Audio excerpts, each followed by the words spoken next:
नमस्कार दोस्तों, स्वागत है आपका हमारे चैनल पर। आज हम बात करेंगे भक्ति युग के महान कवि सूरदास के जीवन, उनकी उपलब्धियों और उनकी अमर कविताओं के बारे में। सूरदास का जीवन परिचय। कवि सूरदास का जन्म 1478 ईस्वी के आसपास माना जाता है। उनका जन्म स्थान लेकर विद्वानों में मतभेद है। कुछ लोग इन्हें सीही गांव हरियाणा का बताते हैं, तो कुछ रुनकता गांव आगरा उत्तर प्रदेश का। सूरदास जन्म से ही नेत्रहीन थे।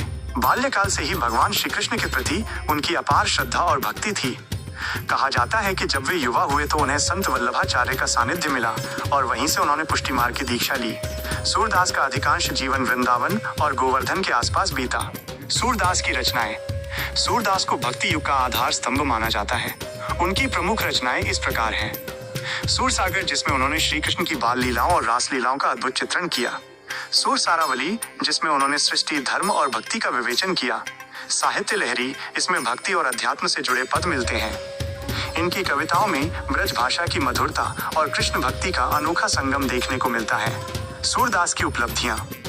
सूरदास ने अपनी कविताओं में भगवान श्री कृष्ण के बचपन, ग्वाल बालों के साथ उनकी लीला, यशोदा के वात्सल्य और गोपियों के प्रेम का मार्मिक चित्रण किया। उन्हें श्रृंगार रस और वात्सल्य रस का अद्वितीय कवि माना जाता है।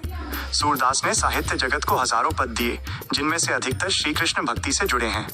उन्हें अंधों का शिरोमणि और कवि सूर्य भी कहा जाता है। सूरदास की कविताएं। कुछ उदाहरण। सूरदास की कविताओं में इतनी भावुकता और माधुर्य है कि पाठक श्रोता भाव विभोर हो जाते हैं। जैसे यशोदा और कृष्ण के बीच की झलक, मैया मोरी मैं नहीं माखन खायो। इस कविता में बाल कृष्ण का मासूमपन और शरारत झलकती है। इसी तरह एक और पद में गोपियों का विरह दिखता है, प्रभु जी तुम चंदन हम पानी। दोस्तों, सूरदास जी ने अपनी रचनाओं से न केवल भक्ति आंदोलन को समृद्ध किया, बल्कि भारतीय साहित्य को भी अमर निधि प्रदान की। उनकी कविताएं आज भी हमें भगवान कृष्ण की लीलाओं और प्रेम की गहराई का अनुभव कराती हैं।